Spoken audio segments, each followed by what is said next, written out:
All right, trumpet, clarinet. So I am starting with a blank index card because I'm going to show you how to do your staff in case you're needing to start over or you're starting like you had to erase a card or something like that. So I'm going to not draw on this very top line. I'm going to skip down and go to the second one from the top. And we're just going to trace the already existing lines just to darken them a little bit. And you'll notice I'm not drawing it super huge, like I'm not going all the way across. I'm also pressing fairly firm with my pencil. I'm not just barely tracing it, okay? So you need to make sure you darken them a little bit.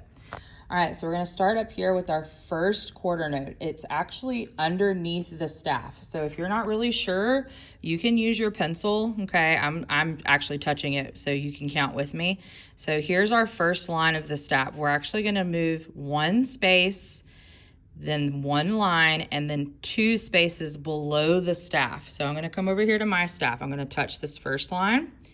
Now I'm going one space, one line, and we're going to trace and darken just a little bit of this line underneath. Okay, I'm actually tracing the actual line of the index card. Okay, so now I have like that little line right there. That's what I just drew.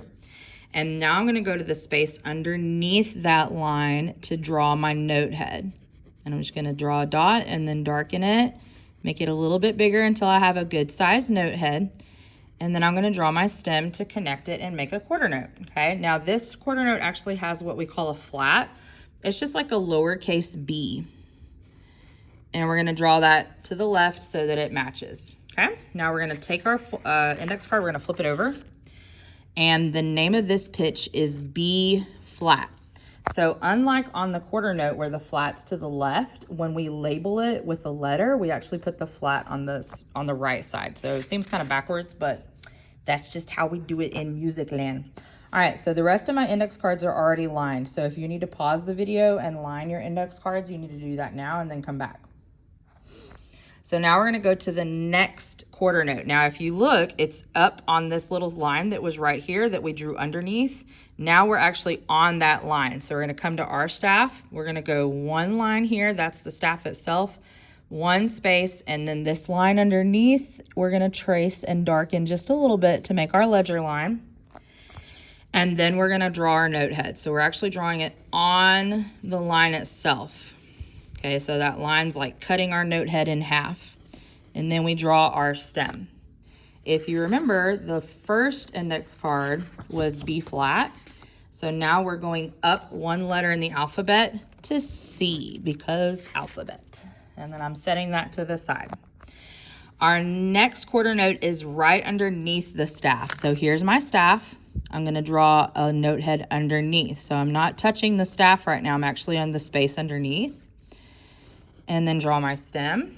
Again, we're just doing the alphabet. So if you go up one letter, just like we're going up the staff, because remember we read from bottom to top, I'm going to go up one letter in the alphabet to D.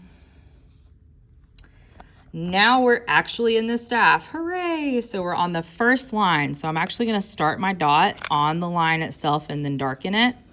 Again, the line is cutting the note head in half. Well, ish, I guess, since my line's not exactly straight.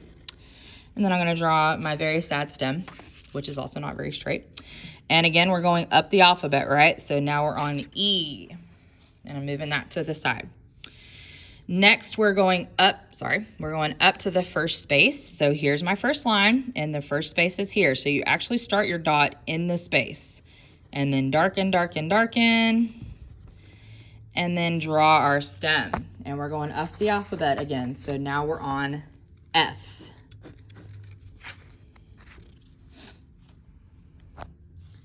All right, now we're on another line. So we're on the second line of the staff. So again, this is the first line. That's the second line. So we're gonna go to our staff that we drew on our index card. First line, second line. We're gonna darken, make it bigger and bigger and bigger. Again, the line should be cutting your note head in half. So when you look at that, you can very clearly see that it is on the line. There's no guessing, okay? We know it's on the line because it's cutting it in half. All right, now we're on G. Now, if you remember when we talked about the musical alphabet, G is the last letter that we can use, and now we restart. So we're gonna go up again to a space. So here's the first space. We're gonna be going to the second space. So first space, second space. We're gonna start our note head in the space and then make it bigger and bigger and bigger. And then draw our stem. And because our last letter was G, we start back over with A. Okay? And now you'll notice, if you look at the big picture here, all of our stems on our quarter notes were pointing up. But when we get to the third line of the staff, the rule, again, Miss Woodruff didn't come up with the rule, but this is the rule, is your stems now point down. So our last quarter note is on the third line, so that means the stem points down. So we're gonna go 1, 2, 3, third line, darken, darken, darken. And our stem's gonna point down, and it does have a flat. So we're gonna add that to the left-hand side, flip it over. And just like this is B flat, this is also B flat. They just sound different, which we haven't talked about yet, but we'll hear it very, very soon. And there you go. You should have 8 separate cards. 2 of them will say B flat because we have a low B flat and a higher B flat. When you quiz yourself, just like if you were doing like vocabulary words, you look at this side because this is the word, quote unquote, and the definition is the letter. So you would look at it and try to remember, okay, that's B flat. And then go to the next one. Okay, now I put mine out of order, sorry. That one should be in the back. Okay, so this one, you look at it, you try to learn, okay, 2 spaces below the staff is B flat. And once you can do them in order, because remember, it's just the alphabet, and you know your alphabet. The only tricky part's remembering when we get to G, go back to A. Once you can do them in order fairly quick, then you're gonna shuffle them up and do them out of order and see if you can do them that way, okay? Good luck.